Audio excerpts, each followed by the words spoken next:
नमस्कार. मुसाफिरमध्ये तुम्हा सर्वांचं मी प्रसाद स्वागत करतो. गावाकडची माती, हातात नांगर, डोळ्यात मोठी स्वप्न. एका शेतकऱ्याचा मुलगा स्वतःच्या ताकदीवर जिद्दीने स्नूकरसारख्या खेळामध्ये स्वतःचं वेगळं स्थान निर्माण करतो, तेव्हा चॅम्पियन ट्रॉफी त्याचं स्वागत करते. आज आपण जाणून घेणार आहोत अशाच एका मेहनतीची, संघर्षाची आणि स्वप्नांची गोष्ट. स्वागत करूया स्नूकर चॅम्पियन अजिंक्य येवले याचं. तुमचं मनापासून स्वागत आहे. गावाकडून आलेला एक मुलगा, ते स्नूकर चॅम्पियन, या प्रवासाबद्दल काय सांगा? गावाकडून म्हणजे गावाला मी जेव्हा होतो, शाळा 10वी पर्यंत गावी केली. त्याच्यानंतर मुंबईला आल्याच्या नंतर मी फर्स्ट त्या फील्डमध्ये नव्हतो. पहिला मी लॉंग टेनिसमध्ये बॉलबॉयमध्ये काम केलं आणि त्याच क्लबमध्ये माझा मोठा भाऊ स्नूकरमध्ये होता. तर तिकडे जाऊन मी बसायचो. तर ते जाऊन बसून असती थोडं म्हणजे बेसिक नॉलेज म्हणजे तेवढं शिकलो त्याच्याकडे. त्याने मला कसं खेळायचं, कसं उभं राहायचं हे थोडं नॉलेज शिकवलं त्याने. बेसिक म्हणजे शिकून ठेवलं होतं. बेसिक शिकल्यानंतर मग पुढचं जे चॅम्पियन पर्यंतचा जो प्रवास आहे तो कसा काय सुरू झाला? बेसिक शिकल्यानंतर मग मी ॲक्च्युली 10वीला एक विषयामध्ये फेल झालो होतो. आणि त्याच्यानंतर मी ठरवलं की चला आता थोडा टाईम आहे आपल्याकडे, तर आपण जॉब करूया. तर जॉब करायच्या त्याच्यामध्ये मग मी 17 नंबरचा फॉर्म भरून वापस परत बसलो एप्रिल-मेमध्ये, म्हणजे एप्रिलमध्ये. आणि मग तिथे मी पास झालो. तेव्हा मी 2 जॉब करायचो, म्हणजे दोन्ही शिकून ठेवले होते. मॉर्निंगला टेनिस करायचो आणि मग इव्हनिंगला स्नूकरमध्ये खेळायचो.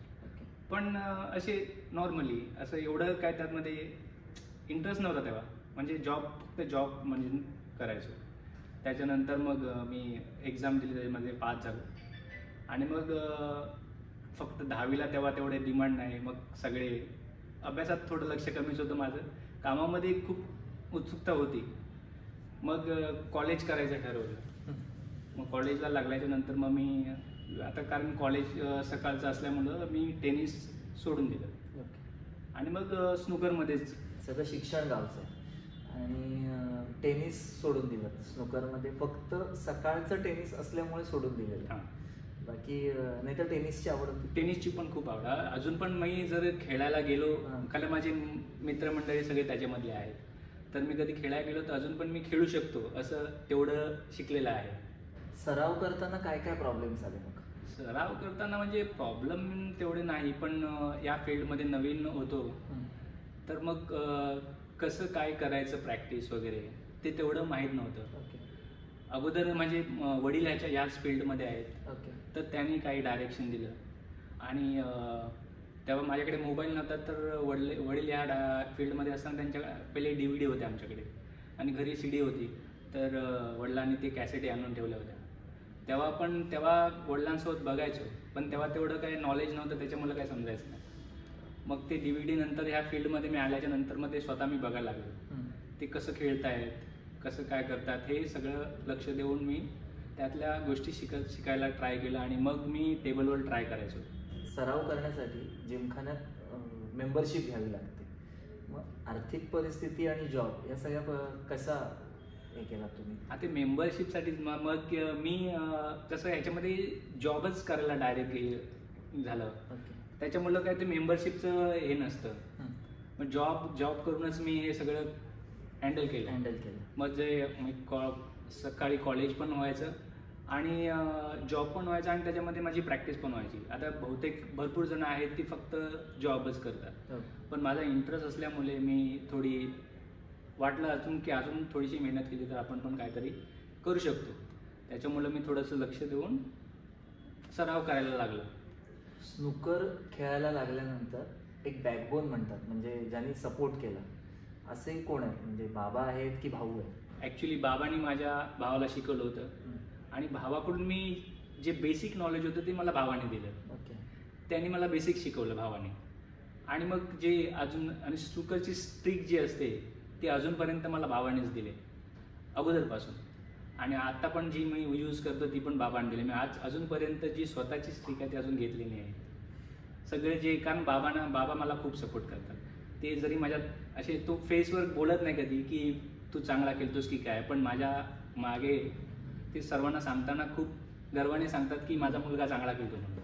मुंबईसारख्या शहरात आल्यानंतर स्पर्धा जेव्हा होतात, कॉम्पिटिशन्स होतात, त्यावेळेला त्या कॉम्पिटिशनमध्ये पार्टिसिपेट करताना किती टास्क असतात? खूप त्याच्यामध्ये हे होतं. पण मी स्टार्टिंग माझी केली ती जे महाराष्ट्रामध्ये जे मार्कर्स टुर्नामेंट असतात, म्हणजे जे फक्त जॉब करतात किंवा जे कोच करतात, त्यांची एक टुर्नामेंट असते. मी फर्स्ट त्याच्यामध्ये पार्टिसिपेट केलं होतं.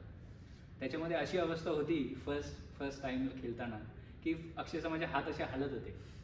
म्हणजे एवढे प्रेशर होतं, कधी त्या फील्डमध्ये कधी खेळलो नव्हतो. असे म्हणजे शाळेमध्ये आपण कसे स्टेजवर जाताना पहिला आपण सराव नसतो आणि मग त्रास होतो, असं म्हणजे अक्षरशः हालत होतं. पण मी खूप खुश झालो होतो त्या फर्स्ट मॅच नंतर, कारण ती मी मॅच जिंकलो होतो. माझं जे पहिलं एक्सपिरियन्स होतं ते खूप चांगलं मला वाटलं की मी ती फर्स्ट मॅच एवढा प्रेशरमध्ये असताना मी ती जिंकलो होतो. त्याचबरोबर असा एखादा सामना असेल ना की ज्याच्यामध्ये काही प्रसंग आला असेल की अरे आज आता मी हरणार की जिंकणार, अशा लेवलला येऊन मग तुम्ही जिंकला असाल, असा कुठला सामना? असा त्याच म्हणजे मार्कर टुर्नामेंटमध्येच त्याच 1-2 वर्षानंतर माझा असा प्रसंग आला होता. म्हणजे बेस्ट ऑफ 5 असतात, त्याच्यामधले तीन फ्रेम जिंकायचे असतात. त्याच्यामध्ये मी ऑलरेडी 2-0 डाऊन होतो. म्हणजे समोरच्याला एकच जिंकायचं होतं, मला 3 जिंकायचे होते. आणि माझ्या बाजूच्या टेबलला माझे वडील सुद्धा खेळत होते, ते पण त्या मॅचमध्ये पार्टिसिपेट होते. मग त्याने मला समजवलं की अजून मॅच संपलेली नाही आहे, तू फोकस कर, मॅच जिंकू शकतोस. आणि मी थोडं फ्रेश वगैरे होऊन आलो आणि तिथून मी ती मॅच असती करून जिंकलो. मॅच खेळताना मध्ये ब्रेक घेता येतो? हां, ब्रेक घेता येतो की वॉशरूम वगैरे.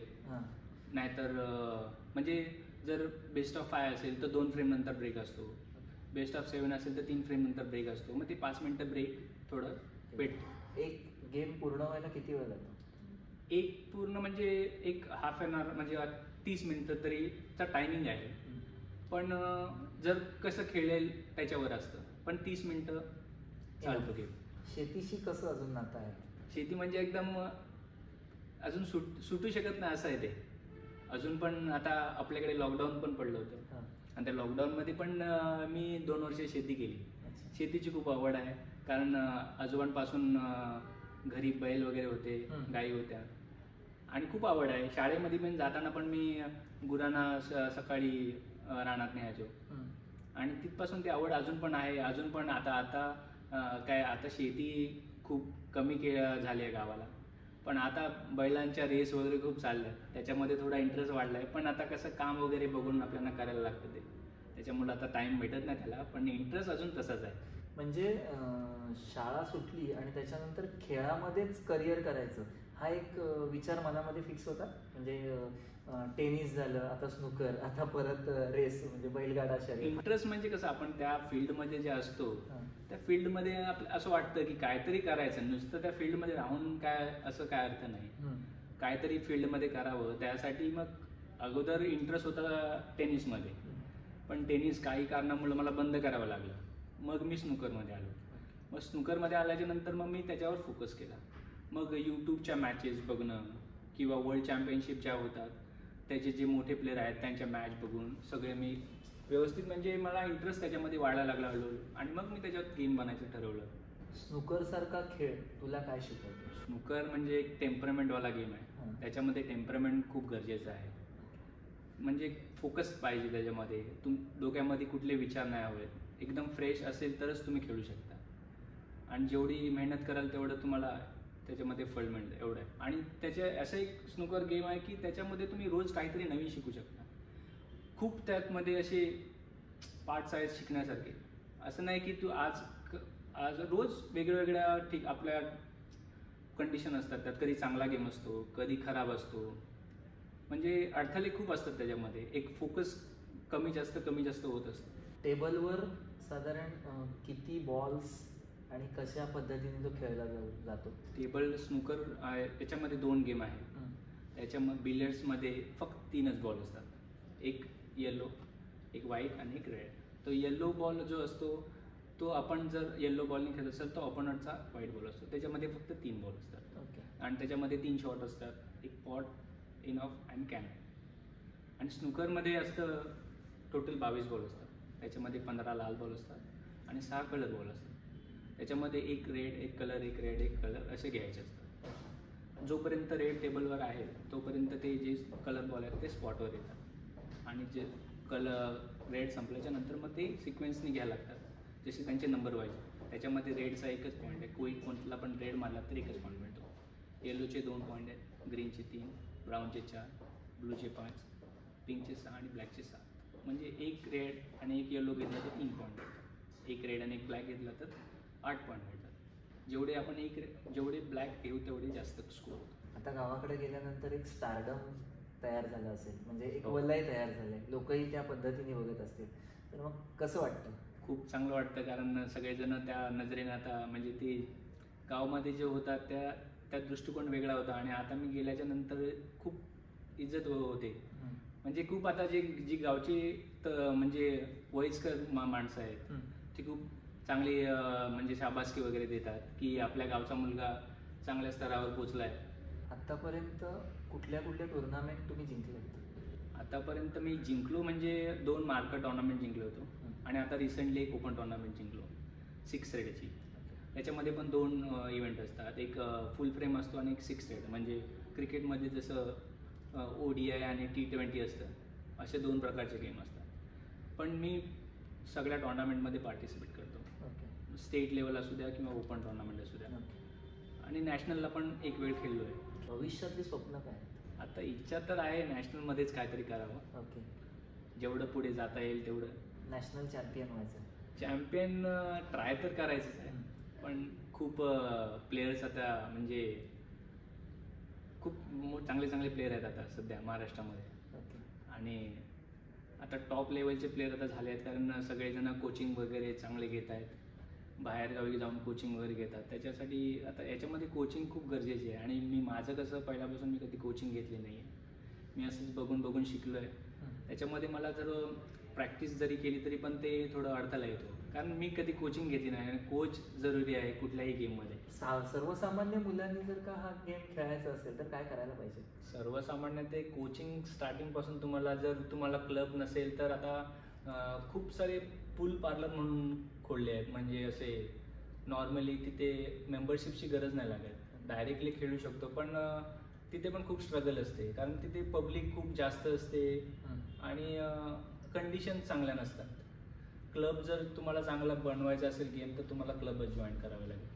क्लबमध्ये सगळ्या फॅसिलिटीज अवेलेबल? फॅसिलिटी सगळ्या अवेलेबल असतात, पण मेंबरशिप वगैरे खूप कॉस्टली असते. मी कसं आता मी याच्यामध्ये जॉब करतो त्याच्यामुळे मला तेवढा त्रास नाही. 34 वर्ष झालेली आहेत आता तुला. या प्रवासामध्ये सॉरी बोलायचं असेल तर कोणाला बोलशील? आता ओपोनंटमध्ये कधी जर काय मिस्टेक झाली असेल तर त्यांनाच बोलू शकेल. गावातल्या घरातून तू मुंबईला आलास, स्नूकर खेळायला लागलास, आता तू स्वतःला काय म्हणशील? साध्या घरात तर काय तेवढं काय म्हणजे घरी कधी मी विचार पण नव्हता केला की मी या फील्डमध्ये येईन. ते मुंबईला येऊन हे सगळं झालं, कारण मी कुठल्या फील्डमध्ये कधी गेलोच नाही. डायरेक्ट स्पोर्ट्समध्ये आलो आणि मग ते स्पोर्ट आवडायला लागलं, म्हणून मी याच्यातच राहिलो. पुढे कुठलं मी काय केलंच नाही. पण मग स्वतःला काय म्हणशील? चॅम्पियन म्हणशील की आणखी? चॅम्पियन नाही म्हणू शकत, पण चॅम्पियन बनण्याचा प्रयत्न नक्की चालू आहे. धन्यवाद तू माझ्याशी बोललास त्याबद्दल. थँक्यू.